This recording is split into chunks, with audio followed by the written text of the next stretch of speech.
50% of the STEM jobs in the United States are held by Latino women. We need to increase that. We need to increase that, and we think about like, where is it coming from? Well, your entire life, your parents, your dad, the men of the family tell you that you aren't good enough, you're not that smart. Let that Lego for your brother, not for you. You play with the dolls.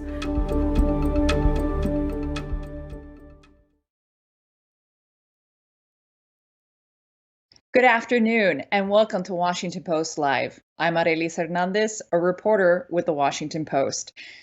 Joining me today is Diana Trujillo, a mission lead for the Mars Perseverance rover at NASA's Jet Propulsion Lab, as we continue our conversations marking Hispanic Heritage Month. Welcome, Diana. Hi, thank you for having me. So good to have you here. And I wonder if we could start with your personal journey, if that's okay. I want to know, how did your fascination and ambition with space start? Did it start growing up in Colombia? It did. And so thank you for asking that question. Yes. So I was born and raised in Colombia. I moved to the States when I was 17, like you saw in the video. But for me, the fascination for space started back in my hometown, in my home country. It was mainly the trying to understand, when you look at the sky, how beautiful everything is, how majestic it is, and the recognition that behind that night sky, there's this amazing planets, all different, going around the sun, and they're giant. And so my question always was, how does that all work? How is it that all these outside objects can actually get along, but within my arm's reach, we have more problems of trying to figure out how we can get along and be together. So I always wanted to understand, is there some magic salsa out there that is working that I need to understand so we can do better here? So I remember the first time I told my dad, who's from Puerto Rico, that I was going to be a journalist, and he was like, "Oh, you're going to live in my house for the rest of your life." So I wonder, what did your family think when you said, I'm going to pursue, the mysteries of space, and this is what I was going to do? Oh, I love your question. And by the way, I see your Puerto Rican flag in the background. So pretty awesome. So I will say, I didn't tell them I wanted to do space until I actually applied to work at NASA. And then it was like, okay, there's no way back. This was going to be like I applied, I got accepted. No way you're going to tell me don't go to NASA. But it was funny because actually a few days after I applied, I did call my dad and I mentioned to him like, hey, I applied to NASA. I'm going to go work for NASA. And his answer to that question was, I love you, mijita. I want to protect you. I don't think they're going to call you back. And so it was very interesting for me to be like, oh, I thought this was going to be like a high five moment. But no, that was not what happened. Typical Latino father, right? Well, tell me about your journey, because your journey to the United States involves your father, right? You arrived with roughly $300 in your pocket, and somehow you put yourself through community college. Tell me about that journey, if you would. Yeah, so the journey for me to get to the US was, I came here when I was 17, like we were talking about earlier. I had $300 in my pocket. I didn't know any English, and I really didn't have like the support system. You grow up with the support system of the neighborhood, the community, everybody on the street, really. And when I came here, I didn't come with that. But what it was amazing to me is the Latinx blood that we all have, that we share. Because when I came to the States, I went to Miami. I'm so glad I went to Miami because I could speak Spanish while I was learning English. And the Cuban community in Miami like took me under their wing, right? And they were the ones that were telling me, it's hard, keep going, we can do it. And so they were the ones pushing me forward and telling me, pa'lante nomás, right? And so, so I got here, I worked really hard. I had 3 jobs. I put myself through college to first learn English. And then, I went to Miami-Dade Community College for English, and then later on for space science. And then I took off to university. But what was interesting to me at that point was that I was, first I was focused on survival mode, right? Like, where am I going to eat? Where am I going to sleep? How am I going to, what's the transportation situation for me? Which is where, again, my Latinx community was like, go, go, go, mija, go. But after that, when I reached steady state, when those 3 things which sound simple but are huge, enable me to then start thinking about my dreams and where I wanted to go next.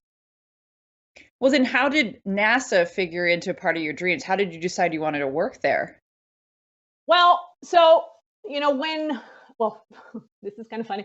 Um, it all happened because one night I went for a run and I had these pants that I brought from Colombia that I really like, but I didn't bring gym clothes, you know, like I could only bring one bag. So I put the things that I'm like, okay, what are the things that I'm going to use the most? Gym clothes, not the thing that I'm going to use the most. I need my jeans. Wherever I'm going to do, I'm going to be working with jeans. So anyways, I didn't bring gym clothes, but I brought in this pajama pants I really like.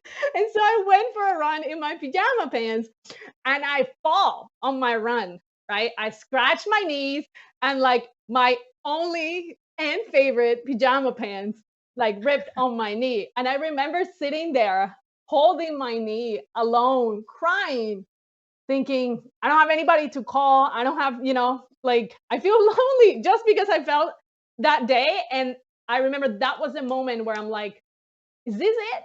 Is this it for me? Is this everything that I am going to be doing? Is there anything else? And then I remember that dream of working in space, that dream of understanding how the solar system, the planets, everything out there works. And I thought, maybe it's not too far. I mean, I am in the country where NASA exists, so I'm a teeny bit closer. So let's just give it a shot. And then I started to learn about people that had gone to space, about their backgrounds, about what they have done. And then it started to feel closer and closer. And after that, I took a class in Miami-Dade Community College where it was an astronomy class. And my professor mentioned that she knew a friend that had a friend that was an astronaut. And it felt to me like this is the closest I've ever been to an astronaut. This is like the Kevin Bacon kind of thing where everybody says who's on that sphere of influence. And I'm like, oh my God, I'm like in the sphere of influence of an astronaut. This is awesome. And I think that that's when I'm like, let me seriously look into it. And yet, when you started to apply for, it's like a NASA Academy, right? You didn't actually submit your own application. Is that right? Can you tell me that story? Yeah. So, well, this is now later on, right? I go to college. I'm senior at the University of Florida, like the best time ever. Go Gators.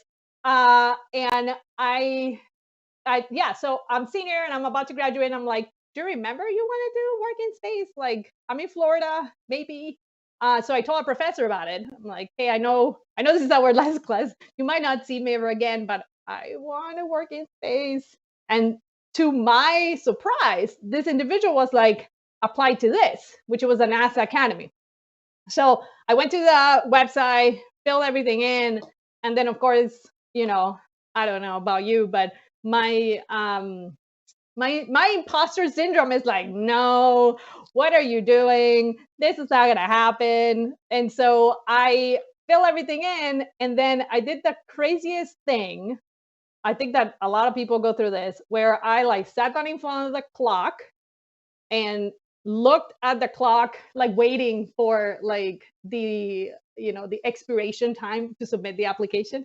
And I'm like, yeah, I'm gonna sit there and look at the clock and cheers to me not actually submitting it.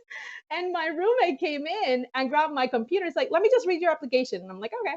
And my roommate sent it for me. And yes, then later on I get the phone call that I made it. It's just crazy. I hope you're still friends with that roommate.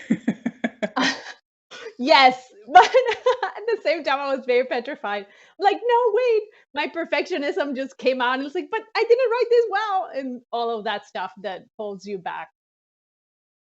Well, you said that the women in your family gave you a lot of strength. Your mom, I think your aunts and your grandmother. How did they teach you to fight? Because I just remember being myself in journalism school and getting constantly these messages that I don't belong, that this is not the field for me. I can imagine something similar happened to you. Yes, I will tell you, that's an excellent question. How did they teach me how to fight? There were several things in my life that I feel like allow me to learn how to do that. And so I will say one of them was I used to go to my grandma's house. I used to go, yeah, I used to go to my grandma's house, and in my grandma's house, once a week, my grandma, my great grandma, my mom, my aunt, my grandma's sisters will all get together at my grandma's house, and I will go with mom. And so I will sit on the kitchen floor, and they were all talking, drinking cafe, and they will be just like having this weekly, I don't know, reflection moment where they tell each other what's going on at home, and then somehow they just they will just nap into this laughter of, do you remember when I wanted to do this, and remember when I wore this, and remember when I did that? And all of those stories were leading to them saying, when I wanted to have a restaurant, when I wanted to own a candy store, when I wanted to be the boss, when I wanted, and it was all past tense. And so to me, it was scary to hear them say, I want it, but life happened, life happened. And then, so to me, it was like, oh no, like, is this what is in store for me? But then later on, like on the same conversation, it was very funny. On the same conversation, they would turn to me and be like, but not to you, mija, no? Not to you. You fight, you get what you need, you get to where you need to go. You think about other stuff later, but count you in first. And so that was to me a pretty strong lesson to hear, like, the cadre of all the generations of women in my family tell me, this happened to me, but not you. Wow. And so this reminiscence circle almost, right? Like of dreams deferred or dreams unfulfilled was all about pushing you then to do what they weren't able to do. Was that like subtly the message that they were giving you? I mean, it wasn't too subtle though. It was very straight. It was like, I wanted this, but I didn't, but you should. And so, and I think that, my family, God is always in the center of everything for us. So my family is like, you pray, you ask for it, you give everything, you do it with excellence, you push hard, and you don't forget where you come from. I think that all of that helped me. So when I came here, and again, the Cuban community brought me in. I mean, the Latino blood, like Latinx blood, I mean, we work hard. We're the first one in, we're the last ones out. There's no job that we say no to. And so it's not like nobody else works hard. I'm just saying that the work ethic from the Latinx community is strong, because in many cases, right, we are pushing constantly everything we have and putting it on the line, right? Like, there's plan B, I do everything. There's plan A, I do everything. There's no plan B. I mean, plan B is like, I do everything more. And so, it's always like that. Well, let's transition to everything you do on a daily basis for the Jet Propulsion Lab and talk about your work. You're one of 4, right, mission leads for the Perseverance rover. What have you learned in doing all that work? Because you also worked on Curiosity, right? I did, and I think that at this point we're 106. I'm 106, but okay. No, but we're bringing people in. That's the beauty of the job that we do, right? Like, we bring in more people, we bring in more ways of thinking, we bring in diversity on thought, diversity on approaching problems. Because, like you were asking me, what have we learned? I mean, we have learned what we don't know and how to solve it. So I'll tell you. Lots of amazing things have happened with this mission, right? We landed on February 18, and since then, not only we did a series of firsts back to back to back, which I am so proud to be part of the NASA family, right? Like, when you are in a situation, I think that you are like breaking barriers one after another. And in this specific case, the barriers are, we can't do that, we did it. We can't do that, we did it.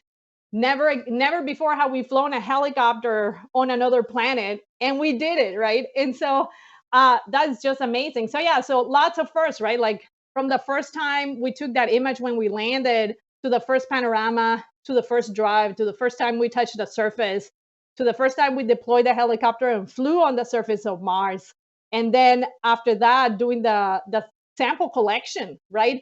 And I think that the most amazing thing about the sample collection for me is also that we are seeding with the sample collection, with the core collection, we are seeding the next mission, which is my sample return. So we're almost, I see it more like, cuando estás corriendo relevos, right? And you hand it to the next runner and you're like, here you go, run. And so it feels like a team effort, even across years, across planets, in the most amazing way.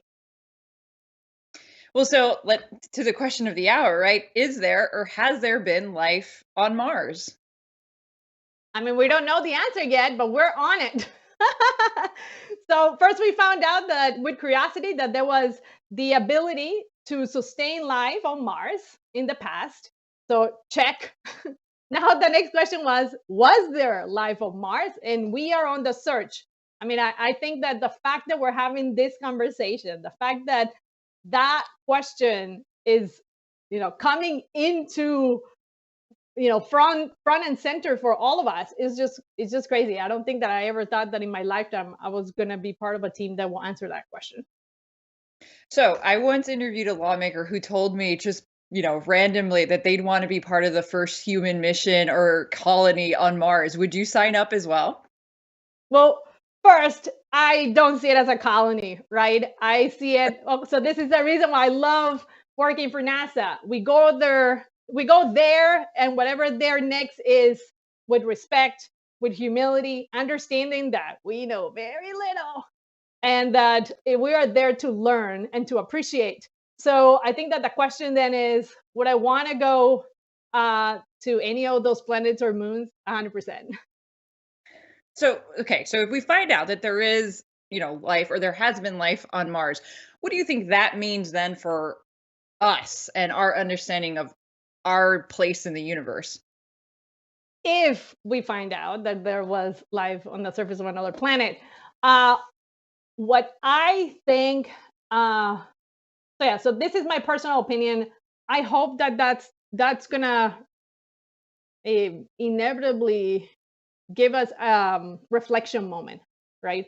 A moment where we have to realize that we aren't alone. We are not the center. I mean, we're not the center of the universe.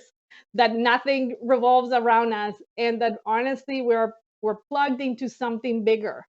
That we are assisting, and being part of it, but not necessarily driving it. And I think that when you think about it that way, you inevitably start thinking about a human connection. You start thinking about my day to day, how do I connect with you? How do we make community? How do I make community in my neighborhood, in my city, around me? How do we all get better as people, right? And so I think that you realize, that instead of thinking me, it's like this is the we. Well, so I'm curious, we're watching on the news billionaires blasting off into space and regular folks that are taking these trips to the edge of space. I wonder if we're, with the rover and other things, are we at an inflection point for space exploration? I mean, what do you see happening here? Well, I mean, when we talk about the last mission finding that there was the ability to sustain life, the current mission trying to find out if there was life in the past, the next mission trying to pick it up and bring it back. And parallel to that, we're talking about going back to the moon and hopefully going back to the moon with people and hopefully going to Mars with people. I mean, I think that, yes, the answer to your question is I can't wait for us to get to the point where we're like, hey, 5:00, let's go take the shuttle to the moon. That would be something, wouldn't it? It will be. Well, I'm going to pivot a little bit towards something that I know that you're incredibly passionate about, which is STEM education, and STEM education, particularly for Latinas. In the opening credits, we saw you talking about how few Latinas are, in STEM fields. And I'm curious about what you think, it will take to change that. Yeah, that's a really good question. I will say that, sometimes people ask me, what is your advice to the young women, young Latinx people that are coming behind to get into the industry? And I like the way that you phrase your question, because I think that the responsibility is on us to help them. And so I think that in my opinion, the way that we get to change this is by recognizing that we need to make space. we need to make space for the rest of the next generation to come in. It is not about the next generation trying to come in and knocking the door hard. It is about us opening the door, right? And sometimes we think, well, I unlocked the door so you can walk in. And it's like, no, we're going to have to open the door and welcome everybody else in. How do we do that? I think that it comes in many different ways, right? It comes in the way of how we direct ourselves to our own children or to the young people, right? It is not about, like you were saying earlier, oh no, that will never happen. Oh no, you will live in my house your whole life because you're not going to make money of that. It's not about that. It is about us supporting their dreams and in a way recognizing that it is their dreams after all. As much as I will want my kids to do something, it is their lives. My job is to support them and guide them. But the best way, in my opinion, to support them and guide them is by showing them examples of people that are doing the thing that they want to do successfully. So it is almost the do what you want, and here's how you can do it well. Well, I'm also curious though about at the college level. Like my sister actually is an agricultural engineer, and I just remember her suffering. She went to the University of Maryland as well, and suffering and feeling very much alone in her classes and feeling like she was the only Latina. In fact, she was the only Latina in her classes. What can, like, in terms of support, what does support look like at the collegiate level once the interest is born, once they've made it to the college level? How do we support then Latinos who do reach sort of the beginning stages of that career? Love your question. I will say right now, with the limited effort that I am doing, I will tell all of those Latinx people that are in college to check out the Brooke Owens Fellowship and the Patty Gray Smith Fellowship. Those are two fellowships that actually reach out to a big network of aerospace or the aerospace industry, where they can apply to these fellowships and have a shot at one of 33 companies to get a job for the summer, and then also get the mentorship that we all need. I mean, I still need mentorship, where you talk with an executive mentor, a person that is working in the industry now, and can actually guide you through your career and say, hey, think about this, and help you figure out what you like. So that's one way. But now, as to the question that you're asking me, yes, it is hard. I think that in my opinion, when I was in college, I was one of three women, and out of those three women, I was the only Latinx. And so I think that I just looked for support on other ways that I can reach. So this is why I'm talking about these two fellowships, because I think that you find a way of understanding what you like, other people supporting you, and then you create this network of people that can be there for you, right? The NASA Academy did that for me. I mean, I was so happy to see my NASA Academy friends email on the last 3 weeks, and we were all talking about what we were going to do, including this interview, and they were all cheering for me, and that felt like, okay, I can do this. Well, cool. As we're nearing the end of our time together, I want to talk about Hispanic Heritage Month in general, and why you think it's important to celebrate it, and to celebrate beyond, the weird sort of mid-month celebration that we have right now. So, okay, so for me, why is it important to celebrate it? Is that your question? It is important for me to celebrate it personally because, I mean, we're taking the time to recognize all the amazing contribution that we as a Hispanic community have done in many areas, right? In my particular case, the contribution of the Hispanic community in our quest for space exploration, the way that we continue to push that, the way that we are part of it, the way that we're here. And not only just on the space side, right, but in every single way, in every single discipline. And having the ability to celebrate that also tells the next generation, listen, we are here, you are here. If I can do it, you can do it. I will give you my hand and I can pull you in so that you can keep going, because if we can do it, you can do it better than us. And so I think that that is a powerful message, not only among us peers and recognition of what we have done to better the country and where we are contributing and how proud we are of who we are, but we're also sending a message to the next generation that we're here for them. I want to talk just add a little question about womanhood, right? Like you talk a lot about being a woman and how you had received these messages early on in your childhood and throughout your life that women couldn't do certain things. What was it? I know you had the example of your family, but what was it that, pushed you past the point of the limitations that had stopped other women in your family? Yeah, that is a good question. I will say that it goes back to what I mentioned earlier, which is that sense of community that we as Latinx people have. You make community in a way that everybody around you is rooting for you. And so when I came to the US and I have all this community that was telling me, hágale, mija, hágale, hágale, I think that there was no other option, right? At that point, the the um the rhetorical the story that you tell yourself changes from not you to go go go go go.